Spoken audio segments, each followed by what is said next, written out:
Daniela had always been the love of my life. We had met in college, fell in love, and got married soon after graduation. Our marriage had been a happy one, filled with love, laughter, and the joy of raising our son, Alex. But everything changed when Daniela inherited a large sum of money from a distant relative. Suddenly, she had more money than she knew what to do with, and her behavior began to change. She started going out to clubs every night, leaving me at home with Alex. She would come home in the early hours of the morning, smelling of alcohol and cigarettes, and would pick fights with me over the smallest things. I tried to talk to her, to reason with her, but she would just laugh in my face and tell me that she didn't need me anymore. She said she was tired of being tied down to a boring middle-class life, and that she wanted to live a life of luxury and excitement. I couldn't believe what I was hearing. The woman I had married, the woman I had loved with all my heart, was now a stranger to me. I begged her to reconsider, to think of Alex and the life we had built together, but she just scoffed and told me that she was filing for divorce. I was devastated. I couldn't imagine my life without Daniela, without my family. But she was adamant, and soon enough, the divorce papers arrived in the mail. I was heartbroken, but I knew that I had to let her go. The day of the divorce hearing arrived, and I found myself sitting in a cold, sterile courtroom, waiting for my soon-to-be ex-wife to arrive.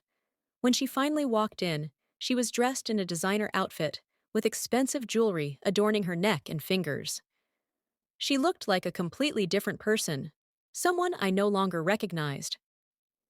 As the proceedings began, Daniela wasted no time in telling the judge that she wanted full custody of Alex, along with a substantial amount of my money. She didn't even spare me a glance, didn't seem to care about the pain she was causing me. I felt a surge of anger and betrayal wash over me. How could the woman I had loved and trusted for so many years do this to me? How could she turn her back on our family, on our son? But I knew that I had to stay calm, to keep my emotions in check.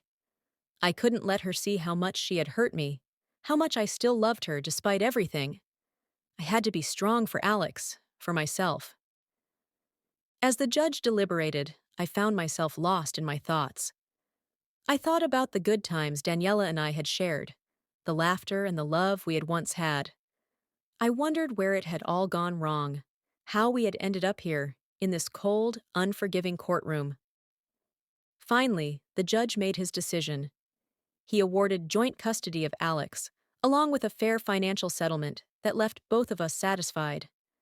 As we walked out of the courtroom, I couldn't help but feel a sense of relief wash over me. The ordeal was finally over. But as I watched Daniela walk away, her head held high and a smug smile on her face, I knew that our story was far from over. And as I walked away, hand in hand with my son, I knew that somehow, someday, we would find a way to heal and move on from the pain and betrayal that had torn us apart.